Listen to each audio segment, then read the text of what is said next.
Damodar sir के कहानी के साथ। कहानी बहुत खूबसूरत शीर्षक दिया है सर ने उसको, महक। तो इसकी खुशबू आप तक पहुंचेगी, मेरी उम्मीद है, महक की खुशबू सर के वाणी के माध्यम से।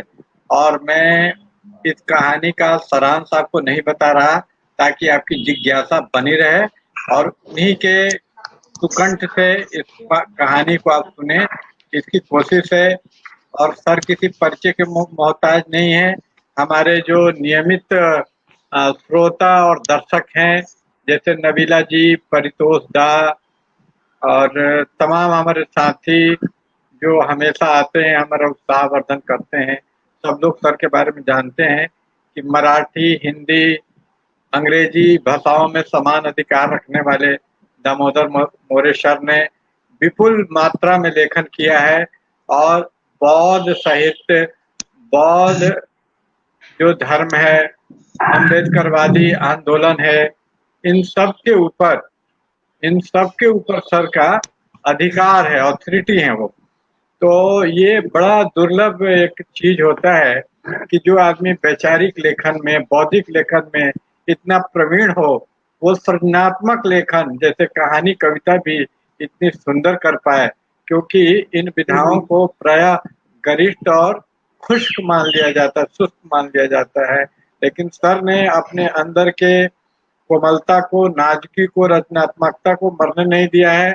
आपको जान के आश्चर्य होगा कि सर बहुत अच्छी चित्रकारी भी करते हैं और इनके चित्रकला में न सिर्फ हाथ की प्रवीणता, कलात्मकता देखती है, कल्पना और दिमाग की भी, कि इसमें कंसेप्चुअल जो गहराई मुझे खास प्रभावित करती है। तो इसी चित्रात्मक भाषा के साथ महक कहानी भी लिखी गई है। तब और विलंब न करते हुए मैं दामोदर मर सर से सविनय अनुरोध करता हूँ कि वो अपने सुकंठ से कहानी का पाठ करें और हम दर्शकों को अनुग्रहित करें। दामोदर सर। हाँ, जय भीम कारवा के सभी साथियों को मेरा जय भीम। किरण शैली जी, फकीर जय जी, बिपिन टाइगर जी, इन सभियों को जय भीम सभी को। और जो दर्शक जुड़े हैं उनको भी मेरा सविनय जय भीम। अक्सर एक अच्छी कविता या अच्छी कहानी एक नई खोज होती है और इसी कारण वह एक दूसरे जैसी नहीं होती, क्योंकि वो नई खोज होती है।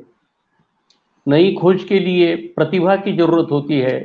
दुनिया में ऐसे कई सुंदर सुंदर खोजें की गई है, तो ये साहित्य यात्रा भी खोज ही है, ऐसा मेरा मानना है। मैंने हाइकू लिखे, गजल लिखी, कविताएं लिखी, झपटिकाएं लिखी, आलोचना, लेकिन कहानी में भी कुछ कहानियां लिखी है। कहानियां कुछ लिखी है, लेकिन यहाँ पहली बार मैं कहानी पठन कर रहा हूँ। इससे पहले मैंने कहानी पठन नहीं किया था। पहली कहानी का शीर्षक है महक। दामू सिंह रास्ते से आ रहे थे। उन्हें देखते ही श्वेतगंधा झट से खड़ी हुई और जाकर उनके पांव छुए।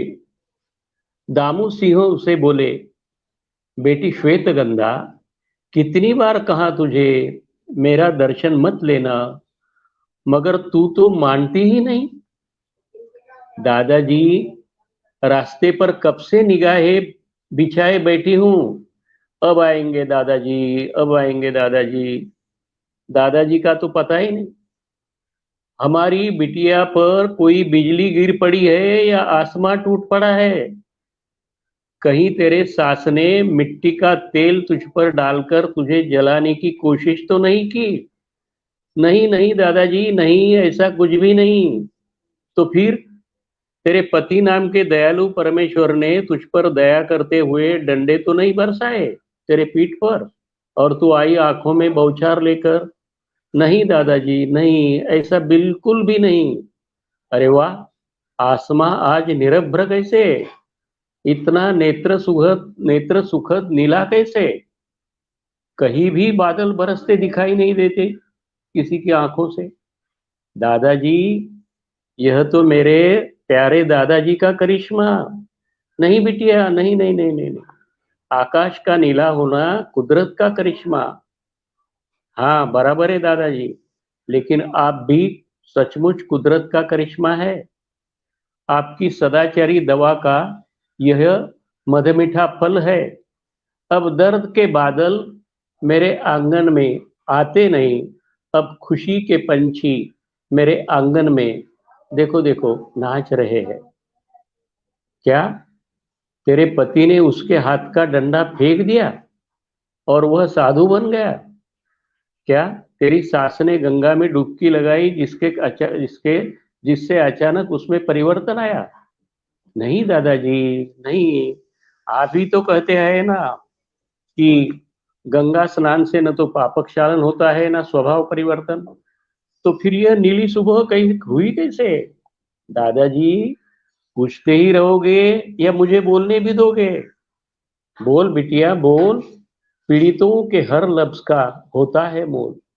दादाजी दादाजी, आपने कहा था ना, घर के सबके कपड़े धोती रहे, दिन भर धोती रहे, धोए तो भी धोती रहे, सुखाए तो भी धोती रहे, मगर सजगता से धोती रहे, मगर जागरूकता से धोती रहे।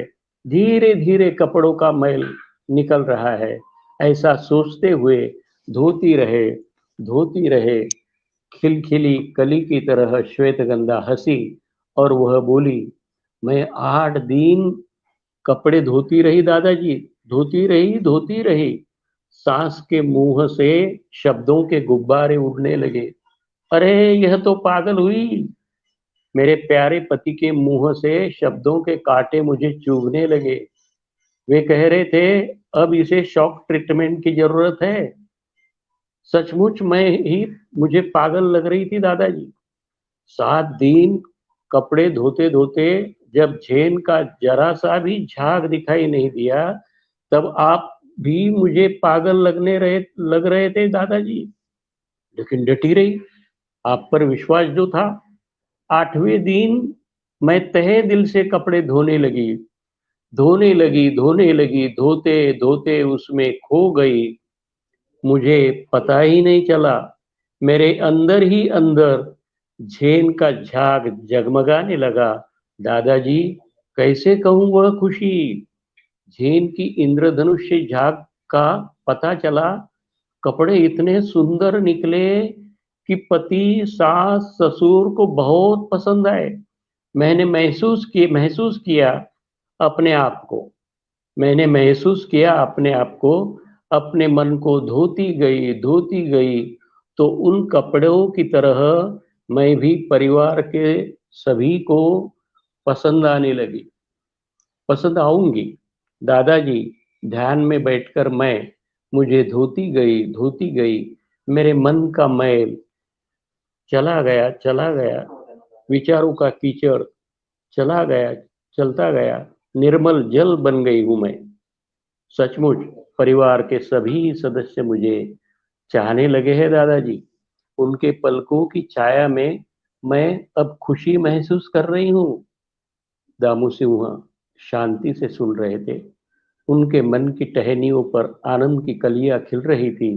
वे बोले, सुखी रहो बेटी, हमेशा सुखी रहे, तेरा सदा मंगल हो, कल्याण हो, तेरे घर में सुख शांति रहे। मैं चला। दादाजी, इतनी जल्दी भी क्या है? चाय तो आप लेते नहीं, थोड़ा दूध लेकर जाइए। श्वेतगंधा बिटिया, उसकी क्या जरूरत, दिन भर मैं आनंद ही तो पीते रहता हूँ। दादाजी ने बड़ी भावुकता से अपनी शबनम में से एक किताब निकाली। वह खोली, उसमें से बोधि वृक्ष का एक सूखा पत्ता निकालकर उसे चूम चूम कर रख दिया और बोले, श्वेतगंधा बिटिया, ऐसी ही महकती रहे। मुस्कुराते हुए दामू सिंह वहां से चल पड़े।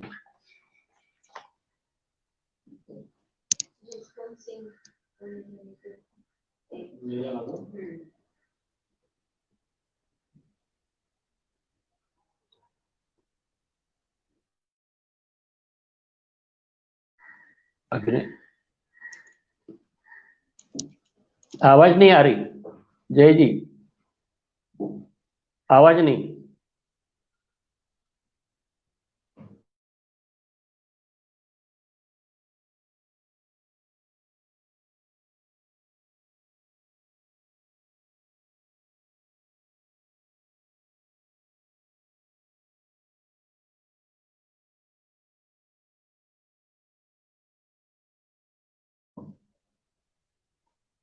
आवाज नहीं, आवाज नहीं आ रही जय।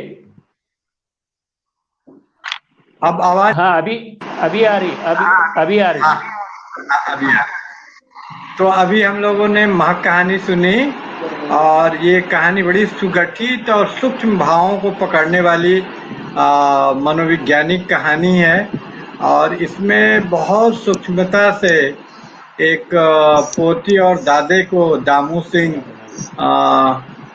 के कैरेक्टर को पकड़ने की कोशिश करने की, और वो कोशिश में निश्चित रूप से सफल रहे हैं। और खुशी राज जी का वो भी आ रहा है कि अंत तक ये कहानी इसकी महक पहुंच गई। तो ये कहानी है ही ऐसी जिसकी महक अंत तक पहुंच जाए। और हम लोगों ने अभी आवाज ठीक कर लिया है नबीला जी, और उम्मीद है कि अभी मेरी आवाज आप तक पहुंच रही होगी। तकनीकी खराबी के कारण आवाज नहीं आ रही थी। तो ये कहानी जब आप देखेंगे तो बहुत सूक्ष्मता से बिना लाउड हुए अपनी बात कहती है, और बड़ी बात कह जाती है छोटे में। ये एक लघु कहानी है, शॉर्ट स्टोरी है, लेकिन जिसको हम लोग बोलते हैं कि गागर में सागर, वैसी स्टोरी है। और आप देखेंगे कि बहुत ज्यादा इसमें लेखक अपने विचारों का व्यवधान नहीं डालता। उसको जो भी कहना है वो संवादों के माध्यम से, बड़े गहरे संवाद हैं उसके माध्यम से कहता है। इसमें दामू सिंह की चिंताएं जो हैं वो प्रकट होती हैं कि कहीं तुम्हारा पति तो नहीं सताता, और उसका बड़ा माकूल और बड़ा एक धोने का जो रूपक है यहाँ बड़ा अर्थगर्भी है। और इसको और इसको आप समझेंगे कि ये धोने का रूपक कितना छोटा सा नहीं है, इसमें बहुत ही व्यंजना है।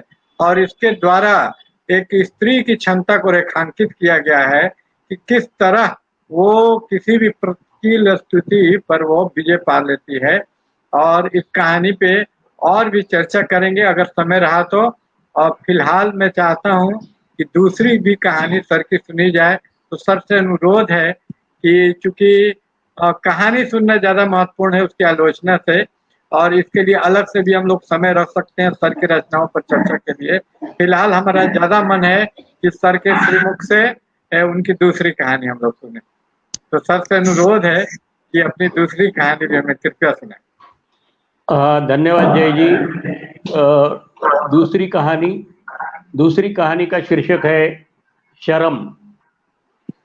चंपा और मोती, इन दोनों कुत्तों के लिए वह शाम भूखी थी।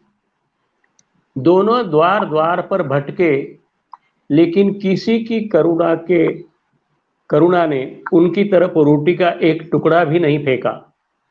सुबह होते ही दोनों भूख की आग बुझाने रोटी की तलाश में निकल पड़े। दोनों कुत्ते गांधी चौक से आगे जाने लगे। चौक के एक कोने में उन्होंने दो मजदूरों को देखा। फटे मैले कपड़े वे पहने हुए थे। घर को कलर देने का काम करने वाले यह मजदूर एक हफ्ते से चौक में आकर बैठते थे, इस आशा से कि कोई काम दे देगा। उनके रंग रंगीले फटेले मटमैले कपड़े देखकर चंपा और मोती उन पर जोर जोर से भौंकने लगे। एक मजदूर ने एक छोटा सा पत्थर उनकी तरफ फेंककर उनको भगा दिया। रामधन और छदीलाल, ये दोनों मजदूर 3 दिन से भूखे थे। काम नहीं तो दाम नहीं, दाम नहीं तो दाना नहीं, दाना नहीं तो रोटी नहीं। भूख की आग बुझेगी कैसे? यह आग उनके मन को बार बार दहला रही थी। दोपहर ने धूप की चद्दर सृष्टि पर बिछाई थी। यह दोनों मजदूर पानी से ही अपनी भूख मिटाने का प्रयास कर रहे थे। तभी रामधन छदीलाल को बोला, अरे तुझे पता है ना, आज सेठ राम रतन के घर शादी है। वहां पकाए भोजन की देख कैसी महक आ रही है। अरे भोजन की महक से भूख की आग कभी नहीं बुझती। रामधन ने कहा, हाँ भाई हाँ, वो तो मुझे भी अनुभव है, लेकिन 2:30 बजे तक इंतजार कर, तेरी वो भी कामना पूरी होगी। बड़ी आशा से छदीलाल बोला, वह कैसे? रामधन ने कहा, 2 बजे शेठ जी के घर शादी में भोजन की पंक्ति बैठेगी। करीब करीब 2:30 बजे के आसपास पंक्ति उठेगी। भोजन के पत्तल पर जो जूठन पड़ा हुआ है वह पत्तल के साथ कूड़े में फेंक दिया जाएगा। उसे से बुझाएंगे पेट की आग। यह सब सुनते ही छदीलाल बोला, ना बाबा ना, किसी ने देख लिया ना, हंसने दे। हंसने वाले हमें ना काम देते, ना दाम, ना रोटी, समझा? चंपा और मोती घूमते घूमते थककर नीम के पेड़ के नीचे बैठ गए। इस पेड़ की छाया के नीचे ही उनके बैठने का अड्डा था, क्योंकि उसके नजदीक ही कूड़ा था, जहां कोई ना कोई बासी रोटी या चावल या कुछ फेंक देता था। उसी की इन दोनों को आज भी प्रतीक्षा थी। लगभग 2:30 बजने का समय हुआ। भोजन के पत्तल दो आदमियों ने उठाकर लाए, कूड़े में डाल दिए। यह देखते ही चंपा और मोती खुशी से पूंछ हिलाते हिलाते कूड़े की तरफ चलने लगे। इतने में रामधन और छदीलाल आए, तेजी से पत्तल पर टूट पड़े। एक पत्तल पर जूठन जमा करने लगे, जमा करते करते खाने लगे, अपनी भूख की आग मिटाने के लगे। जो कुत्तों का भोजन था वही खाने लगे। यह सब कूड़े के नजदीक चंपा और मोती, इन दोनों कुत्तों ने देखा। वे देखते ही रह गए, भूखे भी नहीं। उनकी खुशी से हिलने वाली पूंछ नीचे झुक गई थी। इंसान के ये बुरे हाल देखकर उनकी नजर, उनकी गर्दन भी शर्म से नीचे झुक गई थी। उनकी नजर, उनकी गर्दन भी शर्म से नीचे झुक गई। जी।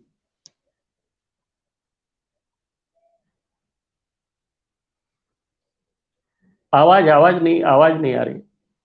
हाँ, बहुत ही सुंदर कहानी। मैं इस कहानी में डूब गया था, इसको सुनते हुए तल्लीन हो गया था, क्योंकि एक जो पैरेलल संसार सर ने खड़ा किया, चंपा, मोती, छविलाल और रामधन का, तो उसमें आप देखें कैसे मानवीय संसार और जो पशु जगत संस्कार को इनको उन्होंने एक कर दिया, और बड़े सुंदर ढंग से इस कहानी में उन्होंने दिखाया। जो एक कहानी एक समानांतर विमर्श रचती है कैसे, कि तमाम मैंने जो सवर्ण ब्राह्मण साहित्यकारों को पढ़ा, तो वहाँ उन लोगों ने लिखा कि जो बड़े घर की बेटी होती है या बड़े लोग होते हैं, उन्हीं में दया या पशुओं के प्रति प्रेम होता है। सर ने इस मिथ को तोड़ा कि ये प्रेम, जैसा कि मैक्सिम गोर्की या जैक लंदन की कहानियों में आप देखेंगे कि पशु और मानवीय जीवन, मनुष्य और पशु के संबंध को बड़ा क्लोजली दिखाया गया है। तो दामोदर मोरे सर इस कहानी में एक कदम और आगे जाते हैं, और बड़े बड़े स्वाभाविक ढंग से, सबसे बड़ी विशेषता इनकी कहानियों की, मैं पहली बार मैं स्वीकार करता हूँ कि मैं इसे पढ़ रहा हूँ, और सर ने कहानी पहले भेजी थी, लेकिन उनके कंठ से जिस एक सर का एक बड़ा इनका जो स्वर है बड़ा मधुर, और एक बहुत ठंडा शीतल इसका जो प्रभाव है, और कहानी भी ऐसा ही शीतल प्रभाव डालती है। तो इस कहानी में जिस तरह आप देखेंगे कि पशु से लेके मनुष्य तक भूखे हैं, और वो अपने दोनों जो मजदूर हैं रोजगार के तलाश में भटक रहे हैं और उन्हें खाना नहीं मिल रहा, और इधर चंपा और मोती नामक और पात्रों के नाम भी रखने में सर ने जो कुशलता दिखाई है उससे भी मैं प्रभावित हुआ। ये बड़ा सुंदर नाम है जो उन्होंने वो दो कुत्तों को रखा, चंपा और मोती। मुझे बहुत पसंद आया। और ये नाम है, और मजदूरों के भी नाम उन्हें बड़ा स्वाभाविक, आप अपने आसपास में देखेंगे छविलाल, इसी तरह का नाम मजदूरों का होता है। उन वो अपनी कोई टाइटल वगैरह नहीं लगा, तो उन्होंने तो बड़ा यथार्थ जगत से जो नाम लिए, जो घटनाक्रम लिए, कहीं भी इनको अतिरिक्त लेखकीय जो सृष्टि करनी पड़ती है बाकी साहित्यकारों को, इनको नहीं करनी पड़ी है। बड़े स्वाभाविक सहज इनकी जो सहज शैली है, इसलिए बार बार मैं विदर्भी शैली, सरल शायरी जो सहजता वाली, जिसमें भाव की गहनता है और अलंकारिक आडंबर नहीं है, उस शैली में कहानी सर ने लिखी। और कहानी में एक इपिफेनिक मोमेंट, जिसको आलोचना के भाषा में कहा जाता है कि एक इपिफेनिक मोमेंट आता है कि किस तरह करुणा की अपनी तमाम अभावों के बावजूद पशुओं के प्रति जो प्रेम है, जो दिखावे का प्रेम नहीं है। अभी जो पेटा ऑर्गेनाइजेशन एक है, people for ethical treatment of animal, तो वहां देखेंगे कि ये लोग कटु हो जाते हैं। पशुओं के प्रति करुणा से ज्यादा वो मनुष्यों के प्रति घृणा दिखाते हैं कि भाई वो केस कर देते हैं कि पशु के प्रति क्रूरता किया तुमने, तुम पर केस कर देंगे। एक भूल से एक दलित प्रोफेसर हैं, माहितोष मंडल, अंग्रेजी पढ़ाते हैं प्रेसिडेंसी यूनिवर्सिटी कलकत्ता में, तो भूल से एक कुत्ते को ठेस लग गई, मनुष्य जाता है तो उनपे पशु क्रूरता का केस कर दिया उनके ऊपर। सोचिए कैसे लोग हैं। लेकिन यहाँ पर जो करुणा है, एक से उठी हुई पशु करुणा नहीं है, ये स्वाभाविक एक मनुष्य के अंदर जो चराचर जगत के प्रति, मनुष्य से भी आगे जाके, जिसको हम लोग इंसानियत बोलते हैं, उससे भी आके आके पशु जगत तक जो करुणा चली गई है, यही सच्ची बुद्ध की करुणा है जो इस कहानी में प्रकट हुई है। जो तमाम, खुद वो मनुष्य छविलाल भूखा है, दोनों मजदूर भूखे हैं, लेकिन इसके बावजूद उनका पशु प्रेम नहीं, अपना यही जो त्याग की भावना, यही सचमुच में अपरिग्रह, कि अपने लिए संग्रह नहीं करना, खुद के लिए सिर्फ ना सोचना, यही सचमुच में पूर्वी संस्कृति भी है। और इस कहानी में जितने अच्छे ढंग से ये कहानी, बार बार मैं इस कहानी को फिर पढ़ने जा रहा हूँ, इसके शब्दों को, और जो भाषा भी सर ने यूज किया, बड़ी व्यंजनात्मक भाषा है। जैसे कि कहानी जब शुरू ही होती है तो उसमें जो भाषा मुझे बहुत पसंद आई कि शाम भूखी थी, कि पूरी शाम, मतलब जो भूख है उसका शाम के ऊपर जो आरोप है, ये बड़ा सुंदर एक व्यंजना, जिसको आलोचना की भाषा में विभावना व्यापार या ऑब्जेक्टिव कोरिलेटिव बोलते हैं। सर की कहानियों में जगह जगह बहुत छोटी कहानियां हैं, लेकिन कहते हैं ना कि छोटी हैं लेकिन अर्थ से खाली नहीं है, कि देखने में कि great thing come in small packages, तो ये छोटे पैकेज में बड़ी करुणा की महानता, महनीयता को कहने वाली कहानियां। और यहाँ जगह जगह कि ये ना बोल के कि किसी ने उनको भीख नहीं दिया, चंपा और मोती को सर ने ऐसे लिखा कि करुणा की, कहीं भी उनको करुणा की दृष्टि नहीं मिली। तो बड़ी व्यंजक भाषा है, इससे भाषा में बड़ी सुंदरता आ गई है। तो क्या भाषा, क्या कथ्य, क्या और ये कलात्मकता, हर दृष्टि से बौद्ध धर्म में जिसको कहा जाता है कि सम्यक दृष्टि, सम्यक आजीविका, तो एक सम्यक शब्द है, तो मैं इसको सम्यक कहानी कहना पसंद करूंगा। निष्कर्षता ये एक टोटल स्टोरी, एक आंदोलन चला था, टोटल थिएटर बर्टोल्ट ब्रेख्ट वगैरह ने चलाया था।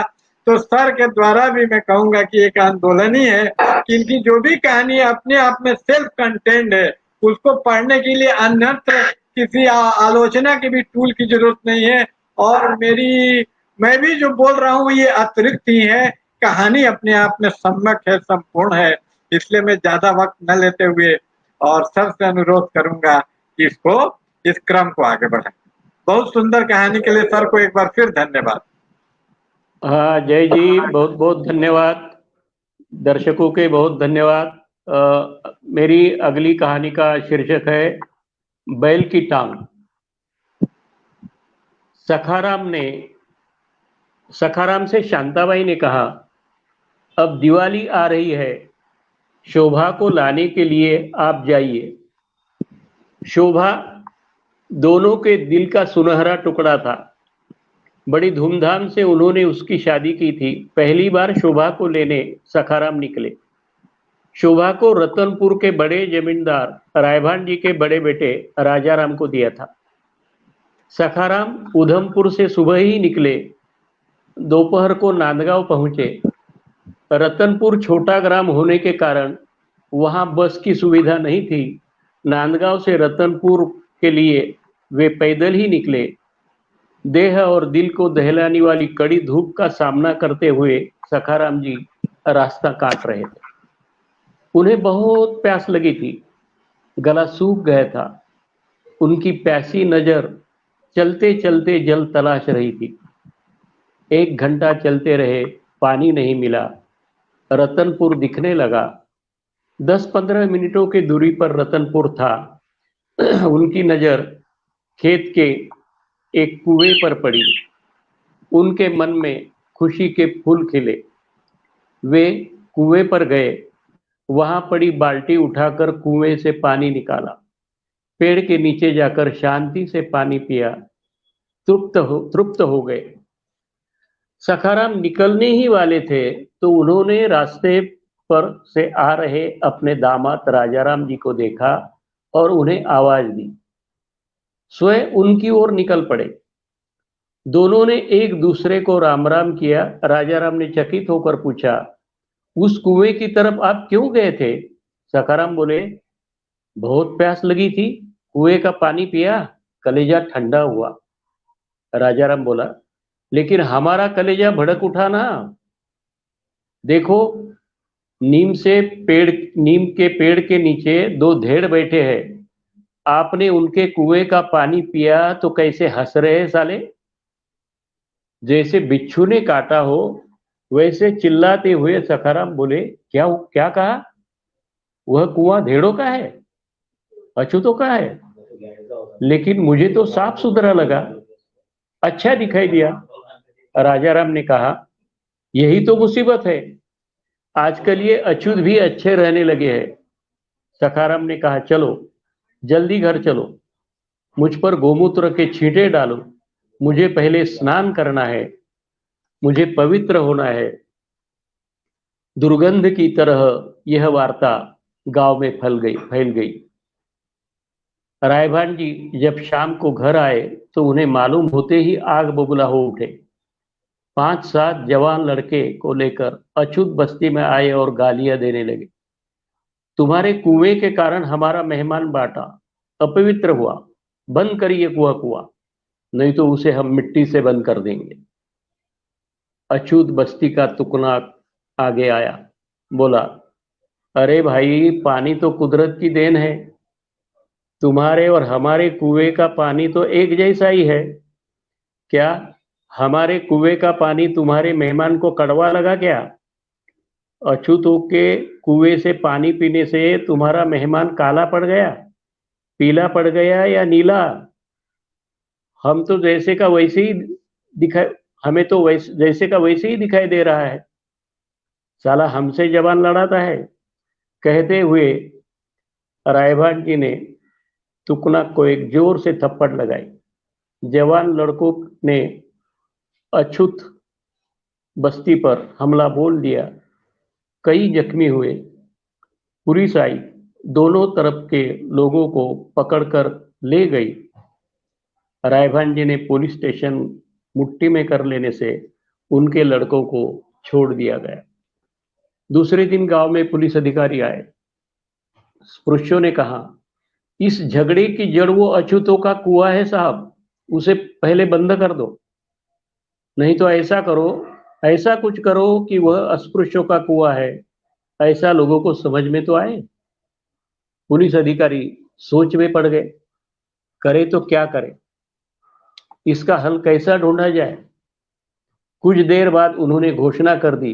वे बोले, इस अछूत बस्ती के जो मुखिया है उन्हें मैं आदेश देता हूं कि वे अछूतों के उस कुएं पर मरे हुए बैल की टांग हमेशा के लिए लकड़ी पर लटका दे, उसे अच्छी तरह कुएं के ऊपर बांध दे ताकि दूसरे गांव से आने वाले कोई भी सवर्ण मुसाफिर हो उन्हें पता चले कि यह अछूतों का कुआं है, ऐसा समझकर इसका पानी न पिएंगे। 8 दिन के अंदर अगर यह नहीं किया गया तो हवालात में अस्पृश्यों को बंद किया जाएगा और कुआं मिट्टी से भरकर बंद करने का मैं आदेश दूंगा। समझे? अछूतों का मुखिया तुकनाक बोला, मरे बैल की टांग की गंदगी कुएं पर हम कैसे रखेंगे? हम भी तो इंसान हैं। लेकिन पुलिस अधिकारी ने उसे डंडे से मारकर चुप कर दिया। फैसले के कांटे बस्ती को चुभ रहे थे। फैसले के कांटे बस्ती को चुभ रहे थे। बस्ती अंदर ही अंदर धधक रही थी। अंधेरे को चीरते हुए तुकनाक घर घर गया, कह रहा था, अब न सहेंगे हम, कल मोर्चा निकालेंगे। अब न सहेंगे हम, कल मोर्चा निकालेंगे, कल मोर्चा निकालेंगे।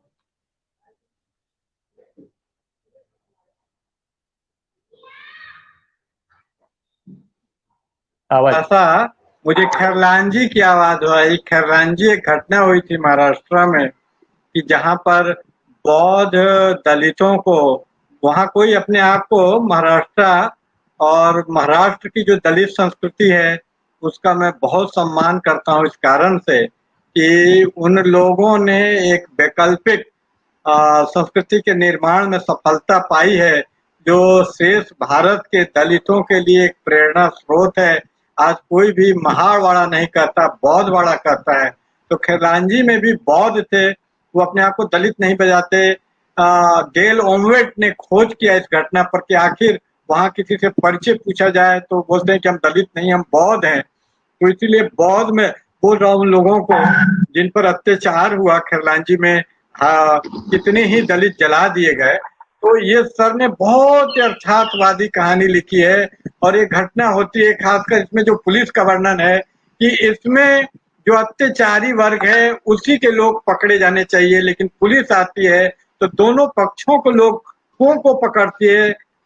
बल्कि यहाँ तक होता है कि भान जैसे लोगों के जो अत्याचारी लोग हैं उन्हीं को छोड़ दिया जाता है, जिस कहानी में भी देख रहे हैं।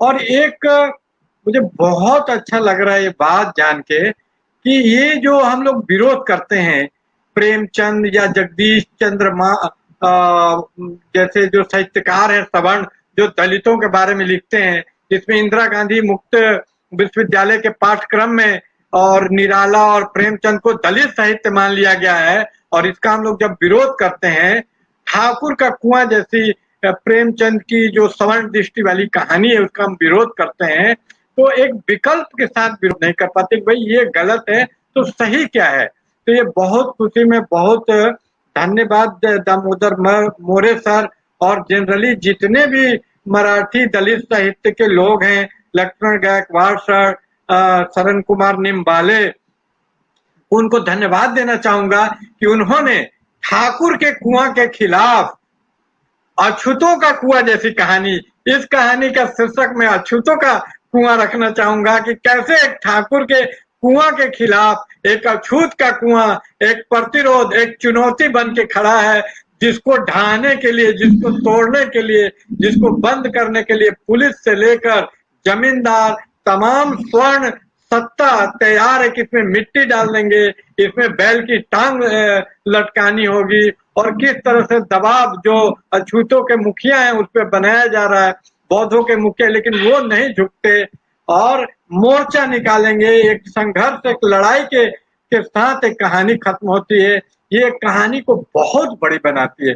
मतलब ये तीनों कहानियां मुझे इतनी अच्छी लगी इसलिए कि सर ने, आज तक मैं जब भी जाता था, और मैं सवर्ण साहित्य का हमेशा विरोध करता हूँ जो दलितों के बारे में पैट्रोनाइजिंग, यानी कि पैटर्न है, हम तुमको जो उधारवादी, उद्धार करने, मुक्ति नहीं, वो उद्धार की कहानियां जहां एक मुक्तिदाता के रूप में स्वर्ण आता है और दलितों का उद्धार करता है। जैसे आर्टकिन 15 फिल्म में अनुभव सिन्हा एक सवर्ण फिल्मकार की, जहां एक ब्राह्मण एसपी दलितों का उद्धार करता है। तो उद्धार वाले सिंड्रोम की मैं विरोध करता था, तो मुझे हमेशा बोला जाता था कि तुम उदाहरण तो बताओ, जो वैकल्पिक कहानियां हैं, जिस कहानी से तुम खुश हो, तुम हर कहानी की ही बोल देते हो, ये भी घटिया वो भी घटिया, कुछ तो तुम्हारे नजर में अच्छा हो। तो दामोदर सर की कहानी सुनने समय ये फायदा हुआ कि अब मेरे पास विकल्प है, अब उनको उत्तर देने के मेरे पास कहानियां हैं, मैं उत्तर दे सकता हूँ कि मेरे पास महक कहानी है। और तुम पढ़ो, ठाकुर के कुआं के खिलाफ अछूतों का कुआं चुनौती दे रहा है। तो ये कहानी कलेवर में छोटी दिखती है, लेकिन बहुत ही बड़े आशय और अर्थों अभिप्रायों वाली कहानी है। और इस कहानी ने मुझे बहुत संबल दिया है कि मैं एक विकल्प देख पा रहा हूँ, जो निराशा। आप देखेंगे कि जितने स्वर्ण साहित्यकार हैं, जब वो दलितों के बारे में लिखते हैं तो बिल्कुल निराशाजनक, निराशावादी कहानी लिखते हैं, जहां दलित हार जाता है, चाहे वो गोदान का होरी हो, अंततः वो मर जाता है।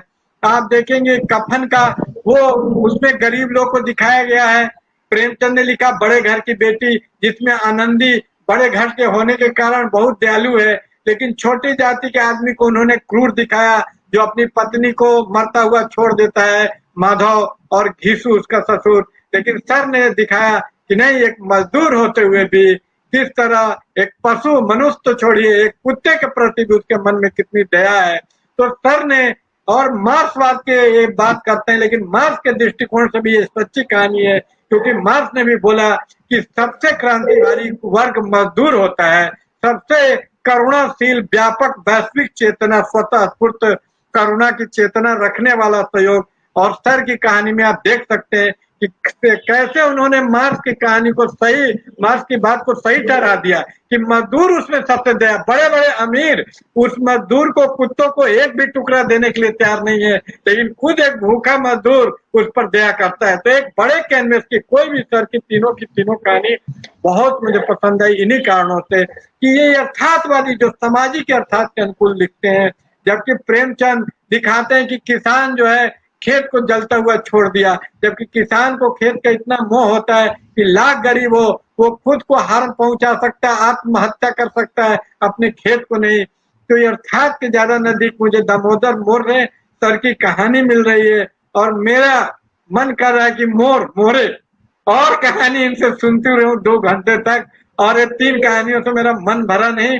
और ये जो अभी कहानी, ये तो अद्भुत है कि कैसे संघर्ष की, ये सारे जो सवर्ण कहानीकार जैसे जगदीश चंद्र हैं, उनका उपन्यास है धरती धन अपना, उन्होंने लिखा है कि काली नामक एक युवक है, शहर जाता है, पैसे भी कमाता है, उसको वहां बाधा नहीं आती रोजगार मिलने में, रोजगार मिल जाती है, रुपये भी कमा लेता है, लेकिन इसके बावजूद वो अपनी चाची के लिए एक घर नहीं बना पाता, अंत तक बेघर रह जाता है। तो और पैसा उसका व्यर्थ जाता है, सवर्ण और जाट लोग उसका विरोध करते हैं। और इस तरह आप देखते हैं जगदीश चंद्र स्वर्ण कहानीकार होने के नाते हमेशा दिखाते हैं कि दलित हार जाता है, हारी हुई मानसिकता कि लड़ा ही नहीं जा सकता, इसी में तुमको जीना है। तो उसको इतना निराश कर देते हैं कि उसको नियति मान लो, वो नियतिवादी, भाग्यवादी कहानी। जबकि सर दिखाते नहीं, ये पुलिस फोर्स उनके साथ है, उनको मार दिया जाता है, पानी नहीं। तो इनके जितने भी चरित्र हैं सर्टी में वो जवाब देते हैं, उनकी चेतना वैज्ञानिक है, वो बोलते हैं कि ये कुआं का पानी अगर अछूत है तो तुम्हारा शरीर तो नीला नहीं पड़ गया, क्या तुम बीमार हो गए, इस पानी से इतना घृणा कर रहे हो, पानी तो पानी है। तो ये जो वैज्ञानिक चेतना, ये तर्क वितर्क है, गाली गलौज करने की जगह वैज्ञानिक चेतना से संपन्न होके तुर्की ब तुर्की उन सवर्ण और अत्याचारी लोगों को, जमींदार लोगों को, सखाराम जैसे लोगों को जवाब देते हैं इनके दलित पाठ। तो इन्होंने जो दलित पाठ सृजित किए हैं वो मुझे बहुत पसंद आए, क्योंकि वो निराश होने वाले नहीं, तमाम मजबूरियों के बावजूद, तमाम इस सत्य के बावजूद कि पुलिस की सत्ता, राज्य की सत्ता, जमींदार सारे लोग एक तरफ हैं, फिर भी लड़ने का हौसला रखते हैं, उनको जवाब देते हैं।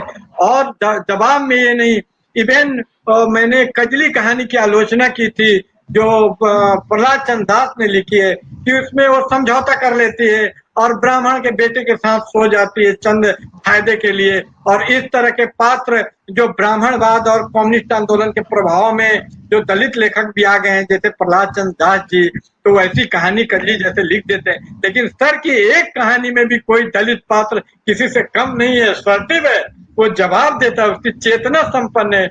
ये मरे गिले और दम तोड़े हुए दलितों की कहानी नहीं लिखते दामोदर सर, ये कहानी लिखते हैं जवाब देने वाले, असर्टिव, लड़ाई करने वाले। और कहानी का अंत ही होता है कि मोर्चा खोलेंगे, मोर्चा खोलेंगे। तो हम लोगों ने भी जय भीम कारवां के माध्यम से ये जो सवर्ण साहित्य दलितों के बारे में लिखा गया है और जिसको दलित साहित्य का के भ्रमित और प्रचारित किया जा रहा है, उसके खिलाफ हम भी मोर्चा खोलेंगे। और इस मोर्चा खोलने में हमारे नेतृत्व और अछूतों के मुखिया के रूप में दामोदर सर आ चुके हैं, इसके लिए मैं उनको शुक्रिया अदा करता हूँ। ये लड़ाई सांस्कृतिक और साहित्य के क्षेत्र में भी जारी है इस संवाद के माध्यम से। तो संवाद को आगे, लड़ाई संवाद नहीं, एक लड़ाई भी है, एक मोर्चा भी है। तो इस मोर्चा को आगे जारी रखने का आग्रह और नई कहानी के साथ दामोदर सर से मैं करता हूं। अभी यहाँ जो दर्शक है उनके अगर कुछ सवाल हो तो पूछ सकते हैं, बाकी और कभी हम और कहानियां लेकर आएंगे क्या?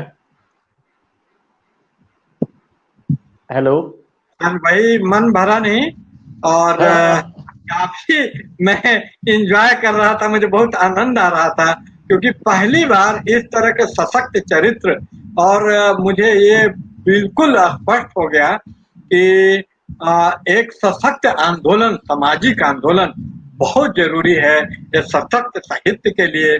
और जो मैं मराठी साहित्य से उत्तर भारत का जो बिहार, उत्तर प्रदेश, मध्य प्रदेश आदि के जो दलित हैं, दिल्ली के जो दलित हैं, उनकी कहानियों को तुलना करता हूँ तो मुझे ये स्वीकार, मैं खुद ही उसी क्षेत्र से आता हूँ, फिर भी मैं स्वीकार करता हूँ कि मराठी कहानी की तुलना में जो हमारा हिंदी कहानी कमजोर है। और ये कमजोरी की वजह मैं तलाशते हुए और सर से संवाद करते हुए समझ पाया हूँ कि ये जो कारण है सामाजिक आंदोलन की, जो मजबूती महाराष्ट्र में है, बाबा अम्बेडकर, ज्योतिबा फूले और तमाम हमारे और भी भाऊ साहेब जो आए, या जो हमारे साहित्यकार भी वहाँ आए, जो राजनीतिक लड़ाई करने वाले भी थे, दलित पैंथर के तमाम साहित्यकार, उसके संस्थापक। तो ऐसी सामाजिक जब तक आंदोलन नहीं होगा, हमारा जो आपस में भी बहुत उत्तर प्रदेश में लड़ाई है, चमार खटिक की लड़ाई है, दलित लेखक संघ की आपसी लड़ाई है, कोई किसी को सहन नहीं कर सकता। तो ये जो हमारी कहानी के भीतर और कहानी के बाहर, साहित्य के भीतर और साहित्य के बाहर जो ये कमी है, ये इसी कारण से कि सामाजिक आंदोलन मजबूत नहीं है। अरविंद पासवान जी मुझसे प्रश्न कर रहे हैं कि आपने ऐसी कहानियां क्यों नहीं लिखी। धन्यवाद कि आपने मेरे भीतर एक बड़ा कहानीकार देखा। इसके कारण मेरा डिप्रेशन है, मेरा अवसाद और निराशा है। ये दलित जो आपस में लड़ते हैं, उत्तर भारत, बिहार और यूपी और दिल्ली के, ये मुझे काफी निराश कर देता है, एक व्यर्थता बोध से भर देता है कि आखिर लिखें हिंदी में तो किसके लिए लिखें। एक बहुत उत्साह और साहस वाला असर्टिव अगर एक पाठक वर्ग हो तो एक लेखक लिखता है। लेकिन अब दामोदर सर की प्रेरणा से मैं कहानियां लिखूंगा, और मैंने कहानियां लिखने की शुरुआत भी की है, बड़ी पत्रिकाओं में छपा भी मैं मात्र 21 की उम्र में। लेकिन बाद में मोहभंग हो गया मेरा, ये लड़ाई, ये नीचता, ये उदात्त, जो एक औदात्त मानव सुलभ होना चाहिए, उसकी कमी देखते हुए मैंने मोहभंग होकर लिखना छोड़ दिया हुआ था। नहीं तो मैंने कैद करके कहानी लिखी, ममता माई की हार कहानी में कहानी लिखता था, लेकिन कहानी कथा साहित्य से मेरा काफी जुड़ाव, मैंने 20 से अधिक कहानियां लिखी, लेकिन बाद में मैंने छोड़ दिया निराश होकर। हिंदी प्रदेश की स्थिति देखते हुए, बीमारू प्रदेश है, यहाँ लोग अपने ही लोगों को गाली गलौज और उनको सहन नहीं कर पाते। लेकिन दामोदर सर से मिलकर मैंने फोन पर भी सर को बताया था कि मैं मराठी भाषा सीखना चाहता हूँ, मैं महाराष्ट्र में बहुत, मैं अब सार्वजनिक मंच पे भी बांग्ला और महाराष्ट्र में बहुत प्रभावित हूँ। बांग्ला दलित साहित्य बहुत विकसित है, उसने मुझे बहुत प्रेरणा दी। उसी तरह मराठी साहित्य ने बहुत प्रेरणा दी। दामोदर सर हों या लक्ष्मी गायकवाड़ सर, इन लोगों से मुझे निरंतर ज्योति मिल रही है, किरण मिल रही है। और मैं पुनः लिखना मैंने प्रारंभ किया है और मैं पहली कहानी इनसे मिलने के बाद लिख भी चुका हूँ। वो दलितों के प्रॉब्लम के बारे में ही है। दलित के अंदर जो स्त्री पुरुष संबंध होते हैं उसके बारे में मेरी कहानी है। तो मैं अपने बारे में नहीं बता कर कुछ मैं चंद शब्द ये सुनना चाहूंगा। मेरा कुछ संवाद है दामोदर सर से कि क्या ये बहुत अन्यास ही हो गया, सामाजिक आंदोलन में शामिल रहे हैं दामोदर सर, कि जिसकी वजह से इन्होंने जो पात्र रचे वो बहुत ही असर्टिव, ताकतवर पात्र हैं, शक्तिशाली, आशावादी, लड़ने वाले, लड़ाई करने वाले पात्र हैं। या इन्होंने देखा कि हिंदी साहित्य और तमाम विजय तेंदुलकर जैसे ब्राह्मण साहित्यकारों ने बड़े कमजोर और दयनीय पात्र रचे, तो उसकी प्रतिक्रिया या उसकी चेतना के उत्तर करने के लिए लिखा या अनायास है। मतलब इनको कहाँ से ये प्रेरणा मिली इतने सुंदर पात्र रचने के लिए, ये सुगंध उनको कहाँ से पहुंची। और ये सर दामोदर सर से रिक्वेस्ट है कि इस पर थोड़ा विशदन करें और इसको थोड़ा व्याख्या करते तो हम श्रोताओं के लिए बड़ा लाभप्रद होगा। दामोदर सर। कोई भी मैं बार बार ये कहता आया हूँ कि सामाजिक प्रतिबद्धता ये लेखक के लिए बहुत जरूरी है। लेखक समाज का पहरेदार होता है, होना चाहिए। और हमारे आजू बाजू में जो माहौल है, जो व्यक्ति है, वो कैसे जिंदगी जी रहे हैं, उनके लिए जिंदगी ऐसी व्यवस्था है कि उनके लिए जिंदगी एक बोझ बन गई है। तो उनकी जो पीड़ा है वो पीड़ा मन को चुभती है और उसमें से वो कैसे उभर कर ऊपर आ सकते हैं, ऐसी बातें मन में आती रहती है। तो जो यथार्थ है समय का, जो यथार्थ है समाज का, उसी को सहजता से अभिव्यंजित करने की कोशिश रहती है। ये तो एक अच्छी कविता हो या अच्छी कहानी हो, ये तो अंदर का उबाल होता है जो बाहर आता है। और जानबूझकर तो एक अच्छी कविता या अच्छी कहानी लिख नहीं सकते जब तक अंदर से आवाज नहीं आती, अनुभूति का ज्वार भाटा जब तक चलता नहीं, धड़कन जब होती नहीं उस तरह की, तब तक तो वो आती नहीं। इसीलिए जो भी व्यक्ति है, जो अनुभव है, जो अस्वस्थ करता है या मन में संताप की ज्वाला दहकती है, तो वो शब्दों में पिरोया जाता है। कभी वो कविता बनती है, कभी वो कहानी बनती है। लेकिन ये जो सम्यक दृष्टि है, ये तो सम्यक दृष्टि बुद्ध, ज्योतिराव फुले और बाबा साहब अम्बेडकर ने दी है, क्योंकि उनके ही कारण अब जब हम लिखते हैं, मैं लिखता हूं, तो हम कैसे देखते हैं समाज की तरफ, संविधान की आंखों से समाज की तरफ देखते हैं, फुले अम्बेडकर की निगाहों से समाज की तरफ देखते हैं। तो ये जो दुख दर्द है, उसकी जो टीस है वो लगने लगती है और वही अनुभूति का रूप लेकर कविता या कहानी में अभिव्यंजित होती है। बहुत सुंदर उत्तर, और मैं आपके उत्तर से संतुष्ट हुआ और मैं समझने में भी सक्षम हुआ। और मुझे उम्मीद है हमारे श्रोता भी समझ पाए होंगे कि भीतर का उबाल होता है, अंदर से आती है। इसीलिए ये मानना बिल्कुल सही है कि दलितों के हित की कहानी एक दलित ही लिख सकता है, क्योंकि अंदर की संवेदना, एक विचारधारा हो सकता है एक स्वर्ण साहित्यकार भी अंबेडकरवादी आंदोलन में शामिल हो जाए, लेकिन संवेदना भीतर से आती है, वैसा जीवन जीने से आती है। तो ये भीतर की संवेदना की प्रेरणा से जो कहानी सामने आती है, वो एक उसको अनुभव जिसपे वो गुजरा है, घायल की गति घायल जाने, वही लिख सकता है। और सचमुच में हम देख रहे हैं कि वही लिख पा रहे हैं। अगर हम ध्यान से सर की ही कहानियों की जब मैं तुलना करता हूँ, जो ब्राह्मण साहित्यकारों ने दलितों के बारे में लिखा है, तो दोनों कहानियों का जो कैनवस, पृष्ठभूमि और विचार दृष्टि बिल्कुल भिन्न है। एक जगह वहाँ हार जाता है लड़ाई करते हुए, तो सर की कहानियों में वो लड़ाई करता है और कहीं भी पराजित नहीं होता, उसका मन से पराजित नहीं होता।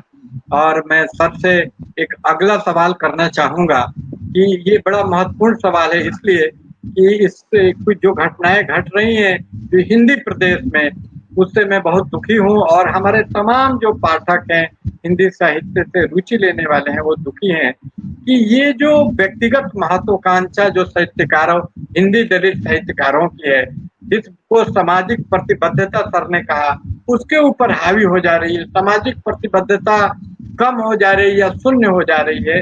तो इस परिस्थिति से निपटने के लिए कैसे उनको बताया जाए कि व्यक्तिगत जो वो सोच रहे हैं, वो लंबे समय तक नहीं जाने वाली है, वो अंततः हार जाएँगे और इसका फ़ायदा उनके जो अत्याचारी हैं, उत्पीड़क हैं, शोषकों को मिलेंगे। तो इसका क्या उपाय है?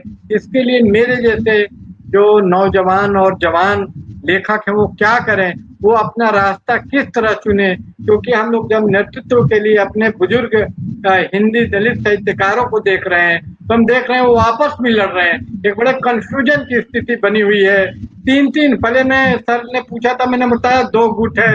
एक जो स्वतंत्र अम्बेडकरवादी का दावा करता है विचारधारा मानने का, एक जो कम्युनिस्टों का पिछलग्गू है, लेकिन अभी तो एक तीसरा गुट भी सामने आ गया और गुटों की संख्या बढ़ती जा रही है, धड़े बढ़ते जा रहे हैं, फिरके बढ़ते जा रहे हैं, जो कि बहुत शुभ संकेत, अच्छा संकेत नहीं है। तो इससे निपटने के लिए अब वो कहा जाता है कि काली कंबल में दूसरा रंग नहीं चढ़ता, या पक्के घड़े में मिट्टी नहीं चढ़ती। तो मैं सर से जानना चाहूंगा कि नौजवान और जो अभी आ रहे हैं साहित्यकार, वो कम से कम किस रास्ते पे चलें, कैसे अपना रास्ता चुने कि ये स्थिति ना आए। एक एकता, जैसे महाराष्ट्र में भले ही राजनीतिक फ्रंट पे दलित बटे हुए हैं, लेकिन साहित्य के फ्रंट में वो एक है और लिख रहे हैं। हेलो हेलो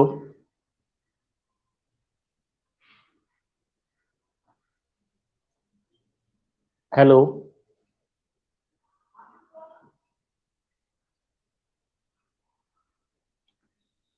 जय जी ने अभी जो सवाल किया उसका मैं उत्तर देता हूं।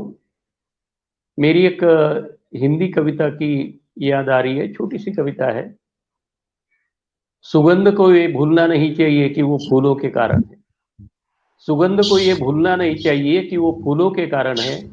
फूलों को ये भूलना नहीं चाहिए कि वो तना के कारण है। फूलों को ये भूलना नहीं चाहिए कि वह टहनियों के कारण है। टहनियों को ये भूलना नहीं चाहिए कि वह तना के कारण है। तना को ये भूलना नहीं चाहिए कि वह जड़ों के कारण है। और जड़ों को ये भूलना नहीं चाहिए कि वह मिट्टी के कारण है। और उसी तरह लेखक को ये भूलना नहीं चाहिए कि हम समाज के कारण है। और हम लेखकों को ये भूलना नहीं चाहिए कि हम बुद्ध, फुले, बाबा साहब अम्बेडकर के कारण है। तो मैं युवा जो लिखने वाले हैं उनको ये कहूंगा कि आप मैं की बात मत करें, हम की बात करें। मैं की बात मत करें, हम की बात करें। देखो, पानी का जो एक बूंद होता है उसका महत्व कब तक होता है?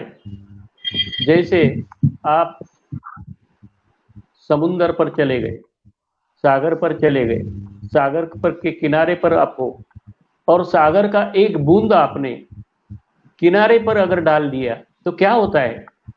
जल्दी सूख जाता है वो बूंद, उसका अस्तित्व ही नहीं रहता।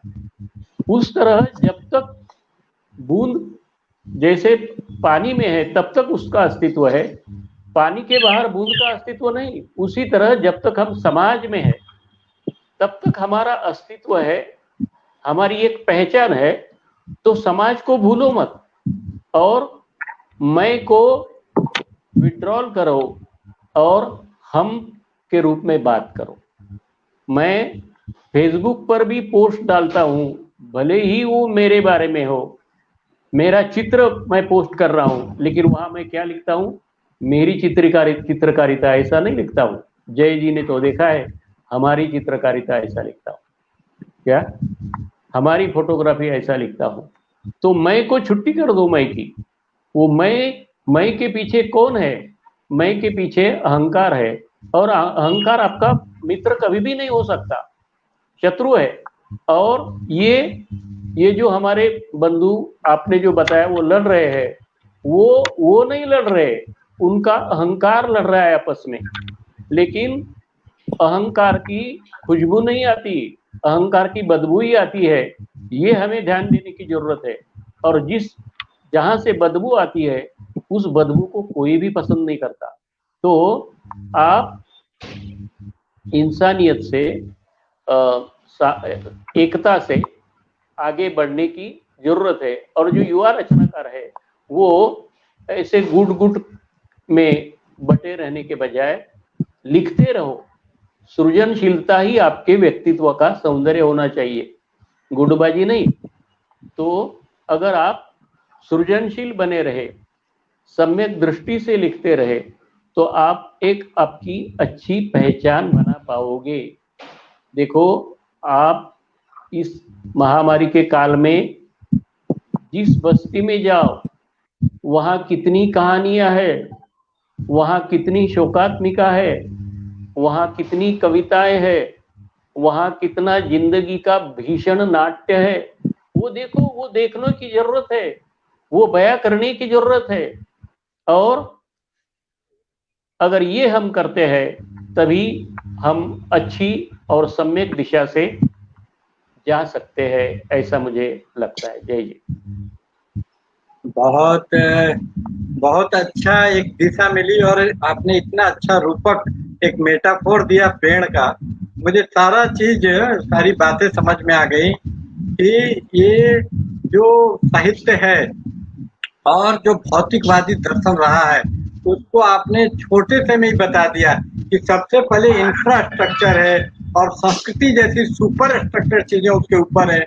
फूल का सुगंध जो उसका भौतिक आधार है, जड़ और तना उसी के ऊपर निर्भर है। तो उसका जो मटेरियल बेसिस है, बुद्ध का भी दर्शन एक द्वंदात्मक भौतिकवादी दर्शन था। जैसे कि एक बहुत बड़े विशेषज्ञ हैं बौद्ध दर्शन के, अमर सिंह, दिल्ली विश्वविद्यालय के, उन्होंने भी स्वतांत्रिका फिलोसफी जो है बौद्ध का यही बात बोला था। और बहुत सही शैली जी भी बोल रही है कि सर ने बड़ा अच्छे से समझाया। तो वो अभिमान मैंने भी यही पाया, और मैंने सूत्र अब गांठ पाड़ लिया है। गांठ है ये कि सबसे बड़ा कारण अहंकार है, ईगो क्लैश हो जाता है, और सार्वजनिक हित, दलितों का जो हित है, सामाजिक हित, वो पीछे चला जाता है। इसलिए कम से कम मैं व्यक्तिगत तौर पर ये संकल्प लेता हूं कि ईगो और अहंकार के चक्कर में नहीं पड़ूंगा। और मैं अभी अनुभव कर पा रहा हूं कि सर ने सही द्योतित किया कि ये तथाकथित जो बड़े साहित्यकार और अनुभवी साहित्यकार दलित साहित्य के अहंकार के शिकार हो गए हैं। इनके सिद्धांतों के मतभेद के चलते टकराव नहीं है, व्यक्तिगत अहंकार के चलते टकराव है। उनको समझना चाहिए अहंकार त्याग करके, इतना पढ़ लिख के अगर अहंकार नहीं त्याग सके, बुद्ध को और अम्बेडकर को जो फॉलो करता है सचमुच में उसके निर्जंगम करेगा विचारधारा को, तो उसको अहंकार नहीं आ सकता। मुझे ऐसा मानना है, क्योंकि वो एक सम्यक दर्शन है। वहाँ अहम के लिए कोई दृष्टि नहीं है, वहाँ अहम को कम्युनिटी, समुदाय, समाज से जोड़ दिया गया है। वहाँ समाज और व्यक्ति के बीच अंतर विरोध नहीं रह जाता है। व्यक्ति समाज के लिए है और समाज पूरे व्यक्ति के लिए है। इस तरह की एकता समाज और व्यक्ति में स्थापित होती है बुद्ध और अम्बेडकर की विचारधारा के अंदर। तो सर ने बहुत अच्छे से समझाया कि जो मूल कारण है वो अहंकार ही है। और ये जो वो हम नौजवान साथियों के लिए उनका संदेश था, ये सबसे बड़ा संदेश कि हम ये ना भूलें कि फूल की सुगंध फूल से है और फूल का टहनी के तना से, ये जो पूरा क्रमिक जो आधार है, ये पूरे आधार बनावट को हमें नहीं भूलना होगा। वनस्पति जगत से बहुत अच्छा रूपक और उदाहरण सर ने दिया कि हम अगर अपने आप को फूल और सुगंध और महक मान रहे हैं, तो इसका कहीं न कहीं मिट्टी, अंततः मिट्टी से संबंध है, सब कुछ मिट्टी से ही निकला हुआ है। और क्रिस्टोफर कॉडवेल नाम के एक साहित्यकार और आलोचक इंग्लैंड के थे, उन्होंने भी कहा था कि भले ही फूल, गुलाब का फूल मिट्टी जैसा नहीं है देखने में, लेकिन वो उपजा मिट्टी से ही है।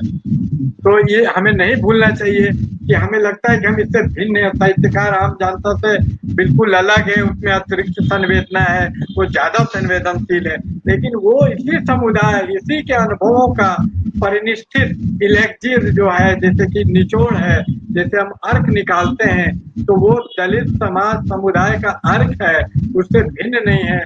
और इस चीज को समझते हुए हमें चाहिए कि हम अभी जो आने वाली पीढ़ी कम से कम इसका शिकार न हो।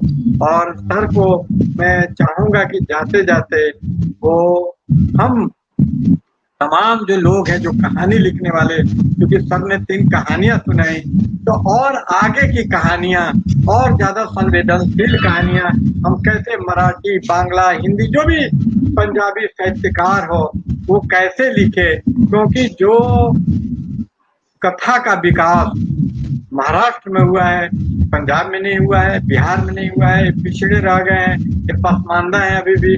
तो ये कैसे हम भी मराठी साहित्य के समकक्ष में आ सकें, जो तमाम बाकी आर्यतर भाषाएं हैं, या दक्षिण तो खैर विकसित है, मलयालम वगैरह को मैं विकसित मानता हूँ, खासकर पंजाब, बिहार, उत्तर प्रदेश, हिंदी भाषा के लिए आपका क्या संदेश होगा? क्या क्यों हम लोग पिछड़े हुए, उसके कारण क्या है और निवारण क्या है, कैसे हम आगे आए? एक स्टैग्नेंसी देखिएगा कि राजनीति में बहुत आगे आ गया है, दलित साहित्य में रचना धार्मिकता से ज्यादा अभी राजनीति प्रवेश कर चुकी है, सत्ता, संगठन, ये सब। तो रचना धार्मिकता का कैसे विकास हो, ज्यादा से ज्यादा हम कैसे लिखें? मैं ही खुद नहीं लिख रहा हूँ, मैं खुद भी कन्फेस करता हूँ अपनी गलती, जैसा कि अरविंद पासवान ने भी दिया। हम लोग कैसे जो राइटिंग ब्लॉक है, जो लिखने एक ब्लॉक लग गया, इससे दूर हो। सर जाते जाते आप इसके बारे में हम लोग को थोड़ा समझाएं। पहली बात तो ये कि नए रचनाकार जो है, नए रचनाकारों को मैं इतना ही कहूंगा कि जो अच्छी साहित्य कृति है उसे पढ़ना चाहिए, आलोचनात्मक किताबें पढ़ना चाहिए, और आलोचना की किताबें पढ़ने के साथ साथ दार्शनिक किताबें भी पढ़नी चाहिए। इसका मतलब ये है कि पहले हमें अच्छा साहित्य कौन सा नहीं है ये समझ में आना चाहिए, तो फिर अच्छा साहित्य कौन सा है ये समझ में आएगा। जैसा कि हम रास्ते से चल रहे हैं और 2 आदमी चल रहे हैं रास्ते से, लेकिन एक कलाकार है, एक शिल्पकार है, और एक कॉमन मैन है, सामान्य आदमी है।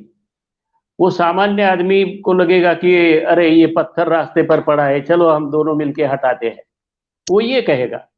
लेकिन जो शिल्पकार है वो अलग अलग कोनों से उस पत्थर को देखेगा और क्या कहेगा मन ही मन में कि ये पत्थर इधर से उड़ा देना चाहिए, उधर से उड़ा देना चाहिए, उधर से उड़ा देना चाहिए। तो कलाकृति का निर्माण पहले वो शिल्पकार के मन में होगा कि ये इसका पार्ट उड़ा देना चाहिए, तभी एक सुंदर मूर्ति साकार हो सकती है। क्या सुंदर मूर्ति साकार हो सकती है।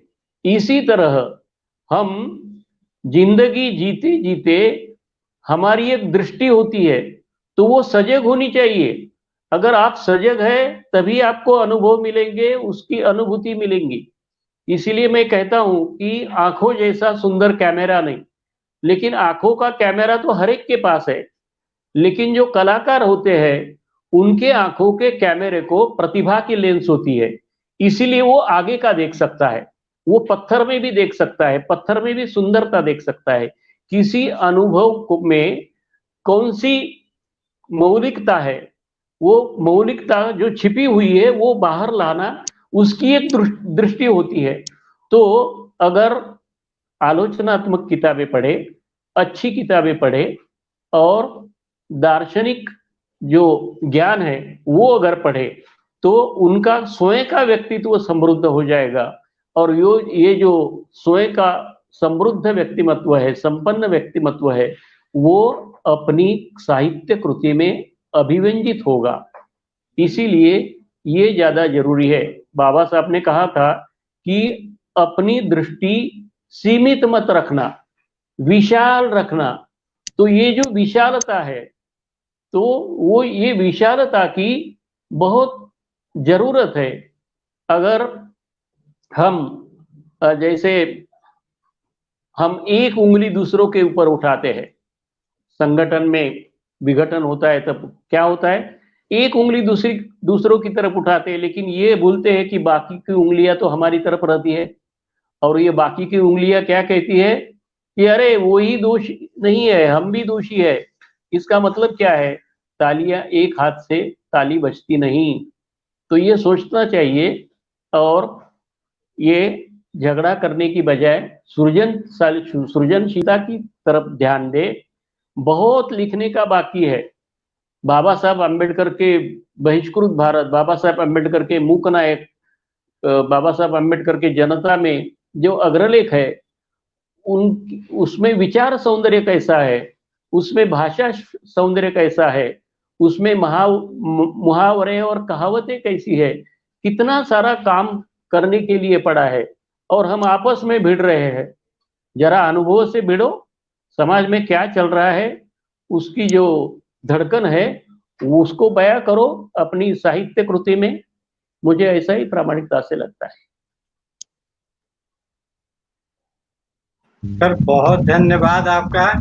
आज का संवाद काफी सार्थक रहा, लोग काफी लाभान्वित हुए और बड़ा मैंने व्यक्तिगत रूप से भी काफी एंजॉय किया और काफी अनुप्रेरित हुआ आपकी कहानियों से, आपके मार्गदर्शन से। और उम्मीद है कि इसी तरह आएंगे। और हमारा मन अभी भरा नहीं है इन 3 कहानियों से, मतलब वो एक है प्यास अधूरी रह गई, बुझी मगर बुझी नहीं, वैसा हालत से मनोस्थिति है।